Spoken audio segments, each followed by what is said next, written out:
Break के बाद आपका स्वागत है। आप देख रहे हैं अब की बार किसकी सरकार, और झारखंड में महागठबंधन की सरकार बनती हुई नजर आ रही है। बीजेपी के हाथ से एक और राज्य निकल गया है, ऐसा लग रहा है, क्योंकि जो अभी तक के आंकड़े रुझान हैं वो ये बता रहे हैं कि बीजेपी को 31, आजसू को 3, कांग्रेस को 13, जेएमएम को 24, जेवीएम को 3 और अन्य के खाते में 7 सीटें जा रही हैं। और ये लगभग नतीजे में तब्दील हो सकते हैं, क्योंकि अब आखिरी राउंड की गिनती चल रही है। हमारे साथ गोपाल अग्रवाल बीजेपी से नेता मौजूद हैं। गोपाल जी, क्या एक आदिवासी चेहरा और गैर आदिवासी जो चेहरा है, जिसको लेकर विपक्ष के नेता चले, आपके विरोधी चले, और आप लोगों ने एक नया फॉर्मूला आजमाने की कोशिश की, क्योंकि इससे पहले 2014 में जनता को इस बात का इल्म नहीं था कि आप गैर आदिवासी मुख्यमंत्री बनाएंगे, तो आप जीत गए थे। इस बार आपके विरोधियों ने आपको पटकनी दे दी, क्योंकि जो चेहरा आपके पास था या जिसको प्रोजेक्ट करके आप लोग चल रहे थे वो स्वीकार ही नहीं हुए।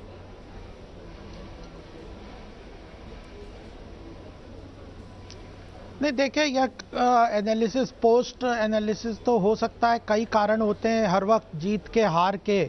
आज अगर हम जीतते तो ऐसे 10 कारण थे कि हमारे बहुमत आता, तो उसके कारण हम गिना सकते थे। हार है तो कुछ कारण आप बता रहे हैं, लेकिन अल्टीमेटली मैं यह बात जरूर कहना चाहता हूं कि देश में किसी तरह की एक राजनीति चल रही थी इतने सालों तक, 60-65 साल से, जहां पे जातिगत समीकरणों को साथ के, माइनॉरिटी वोट बैंक को साथ के, कुछ जातियों को साथ के राजनीतिक जीत हासिल की जा रही थी कुछ पार्टियों ने। हम लोगों ने उन सबको जो है परंपरागत जो व्यवस्थाएं थी उसको तोड़ के आगे बढ़े। क्यों हमारी आइडियोलॉजिकल पार्टी इस बात आगे को कहां बढ़े चलती थी कि आप लोग तो रुक गए ना। आगे अगर जीत जाते तो ये समझ में आता कि आगे बढ़ गए। गोपाल जी, अभी अगर आप लोग रुक गए हैं, झारखंड में अगर आपकी सरकार बन जाती तो समझ में आता कि आप लोग आगे बढ़ गए। झारखंड में सरकार बन नहीं पाई, यानी कि तमाम वो बातें, तमाम वो बातें, तमाम वो फॉर्मूला जिसको लेकर आप लोग चल रहे थे 5 साल तक, जिस पर आपने काम किया, वो जनता के समझ में तो नहीं आई बातें।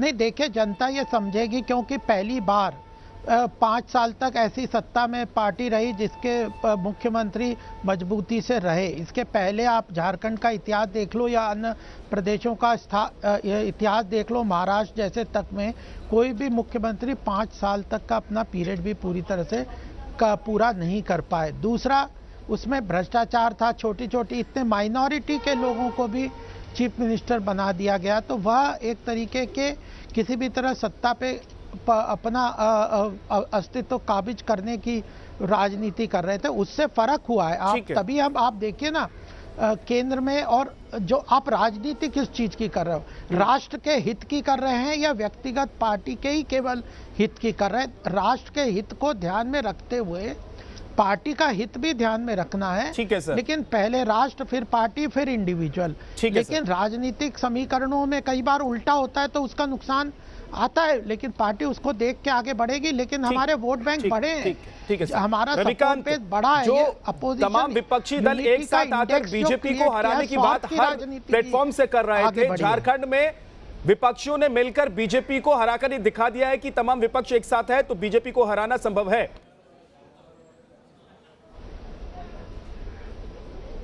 बिल्कुल विद्या, और हो सकता है कि ये एक्सपेरिमेंट आगे आने वाले विधानसभा चुनाव में भी देखने को मिले, क्योंकि जिस तरीके से महाराष्ट्र में एक कामयाबी मिली और उसके बाद झारखंड में हम देख रहे हैं कि अभी तक के रुझान ये बता रहे हैं कि जो विपक्ष है वो वहाँ पर सरकार बनाता हुआ दिखाई दे रहा है।